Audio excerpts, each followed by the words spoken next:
નીતિશ કુમાર બપોર બાદ આપી શકે છે રાજીનામું। નીતિશ કુમાર રાજ્યપાલને રાજીનામું આપશે।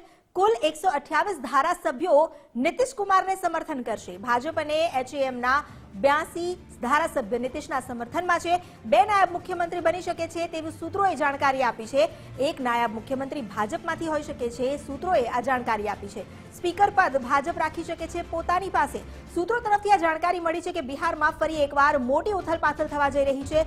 મુખ્યમંત્રી પદેથી નીતિશ કુમાર રાજીનામું આપવા જઈ રહ્યા છે તેવી જાણકારી છે અને મોટી વાત એ છે કે તેઓ ભાજપ સાથે મળીને સરકાર ફરી રચી શકે છે અને તેને લઈને જ બિહારમાં અત્યારે રાજનીતિ ગરમાઈ છે।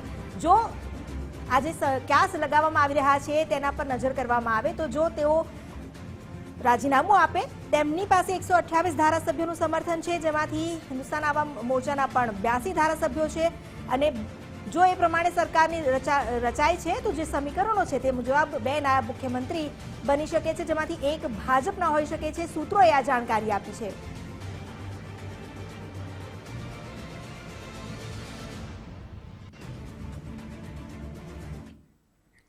બિહારમાં આખરી નિર્ણયની તૈયારીમાં ભાજપ આજે જ જેડીયુને મળી શકે છે ભાજપનું સમર્થન। આજે રાત સુધીમાં ધારાસભ્યોના સમર્થન પત્રની શક્યતા છે, સૂત્રોએ આ જાણકારી આપી છે।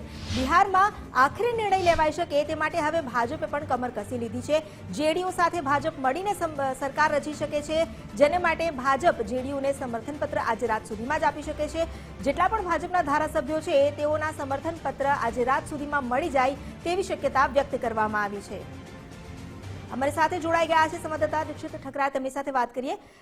દીક્ષિત, અત્યારની જે સ્થિતિ છે બિહારની રાજનીતિ એટલી ગરમ છે અને સમીકરણો સતત બદલાઈ રહ્યા છે। હવે જે ચર્ચાઓ ચાલી છે કે ભાજપે પણ એ માટે હવે કમર કસી લીધી છે અને ભાજપના જે ધારાસભ્યો છે તેમના પણ સમર્થન પત્ર સાંજ સુધીમાં આવી શકે છે, શું વધુ જાણકારી છે? અમિતા, બિહારના સમીકરણો અને નીતિશ કુમાર ઉપર કોઈ ભરોસો નહીં, કારણ કે ગમે ત્યારે છે તે નીતિશ કુમાર અને તેની સાથે તેના સમીકરણો ગમે ત્યારે બદલાઈ શકે છે। 1997 થી તેનો ઇતિહાસ જબરજસ્ત રહ્યો છે કે તેઓ પાટલી તો નથી બદલતા, પરંતુ સાથીઓ વારંવાર બદલે છે। ક્યારેક ભાજપમાં તો ક્યારેક લાલુ પ્રસાદ યાદવની સાથે, પરંતુ તેનું સ્ટેન્ડ ક્લિયર નથી રહેતું। 2022 એટલે કે 2 વર્ષ પહેલા તેઓએ ભાજપ સાથે ચૂંટણી લડ્યા હતા અને ત્યારબાદ તેને નો સાથ છોડી અને લાલુ પ્રસાદ યાદવની જેડીયુ અને આરજેડીયુ મળી અને સાથે સરકાર બનાવી હતી। તે પહેલા તેઓએ આ જ રીતે લાલુ પ્રસાદ યાદવનો સાથ છોડ્યો હતો અને ભાજપ સાથે સરકાર બનાવી હતી। અને ફરીથી એક વખત લોકસભાની ચૂંટણીના હવે ગણતરીના મહિનાઓ બાકી રહ્યા છે ત્યારે નવો ખેલ છે તે હવે બિહારના રાજકારણમાં શરૂ થયો છે, કારણ કે અલગ અલગ શરતો સાથે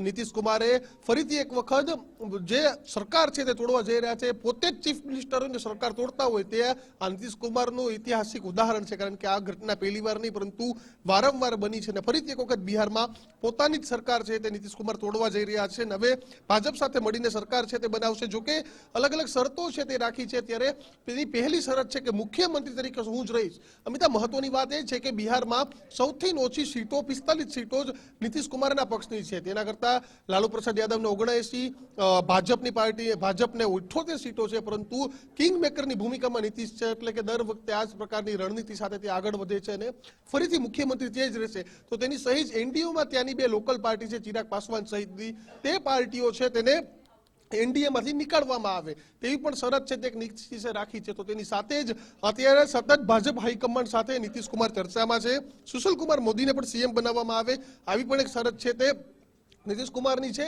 બે ડેપ્યુટી સીએમ સાથેની ફોર્મ્યુલા છે તે અત્યારે ઘડાઈ રહી છે અને જે સમાચાર સામે આવી રહ્યા છે તે રીતે બપોર સુધીમાં, એટલે કે આજે બપોર સુધીમાં નીતિશ કુમાર છે તે ગમે તે ઘડીએ રાજીનામું આપી શકે છે અને રાજીનામું આપ્યા બાદ નીતિશ કુમાર છે તે નવી સરકારના શપથ લઈ શકે છે। ત્યારે કહી શકાય કે ફરીથી એક વખત લાલુ પ્રસાદ યાદવ અને તેજસ્વીનો સાથ છોડી અને નીતિશ કુમાર ભાજપના ખેમામાં એનડીએમાં જઈને બેસી શકશે। આ ઇન્ડી ગઠબંધન હતું તેને પણ એટલો જ મોટો ઝટકો છે, કારણ કે ઇન્ડી એલાયન્સ કે જેના કારણે પ્રેરણાતા પણ નીતિશ કુમાર હતા। બિહારમાં પણ એક મહત્વની બેઠક થઈ હતી જેમાં રાહુલ, સોનિયા, મલ્લિકાર્જુન ખડગે સહિતના મોટા નેતાઓ બિહાર પહોંચ્યા હતા અને તેનું તમામ આયોજન નીતિશ કુમારે કર્યું હતું અને હવે આ જ નીતિશ કુમાર છે તે ફરીથી એક વખત પોતાના સાથી છે તે બદલી રહ્યા છે। એટલે કે કોંગ્રેસ અને રાહુલ ગાંધી માટેના પણ આ માઠા સમાચાર, કારણ કે એક બાજુ મમતા બેનર્જીએ એલાને જંગ કરી દીધું છે કે અમે એકલા હાથે બંગાળમાં ચૂંટણી લડીશું, તો બીજી બાજુ ભગવત માને પંજાબમાં પણ કહી દીધું છે કે અમે એકલા હાથે લડીશું અને હવે બિહારમાંથી આ પ્રકારની સ્થિતિ, એટલે કહી શકાય કે એક જ હિન્દી ભાષી વોલ્ટ કે ત્યાં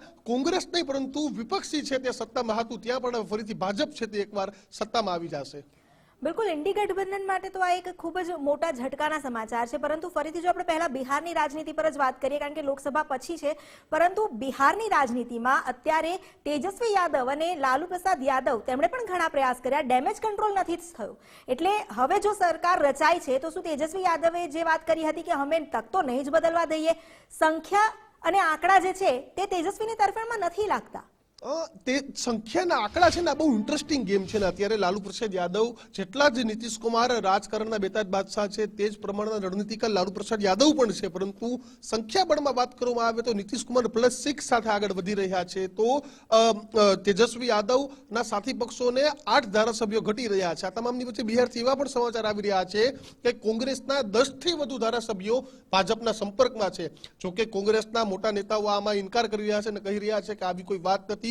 કોંગ્રેસના તમામ 19 ધારાસભ્યો છે તે કોંગ્રેસની સાથે છે, પરંતુ સાથે ક્યારે અને સામે કાર્ય તે તો સમય આવતા જ ખબર પડશે. પરંતુ અત્યારે જે સમીકરણો ગોઠવાઈ રહ્યા છે તે પ્રમાણે નીતિશ કુમાર છે તે આગળ ચાલી રહ્યા છે, પરંતુ જો લાલુ પ્રસાદ યાદવે તેના પક્ષના નેતાઓ તેના પક્ષના ધારાસભ્યો તોડ્યા હોય તો કદાચ સમીકરણ નીતિશની સામે પણ આવી શકે. પરંતુ અત્યારે જે પ્રમાણે આંકડાઓની વાત કરવામાં આવે તો અત્યારે 19 ધારાસભ્યો સાથે કોંગ્રેસ છે, 6 લેફ્ટ છે, 2 અન્ય ધારાસભ્યો છે તે બિહારમાં દેખાઈ રહ્યા છે, તો તેની સાથે જ નીતિશ કુમાર છે તે 6 ધારાસભ્યો સાથે જે રીતે આપણે સ્ક્રીન પર જોઈ રહ્યા છે તે રીતે, અને તેની સાથે જ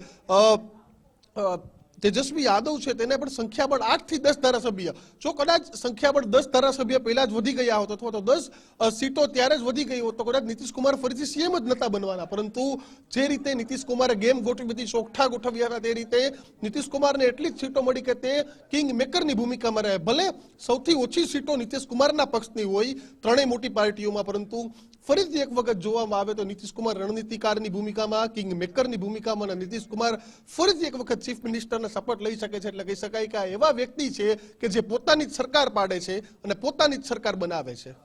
જી આભાર દીક્ષિત જે અમારી સાથે જોડાયા. અને એ વાત સાચી છે કે અહીં જે બિહારમાં મુખ્યમંત્રી તરીકે નીતિશ કુમાર હતા તેઓ કિંગ મેકર નહીં ગેમ ચેન્જર બન્યા છે અને પોતાની જ ગેમ તેમણે પલટી છે.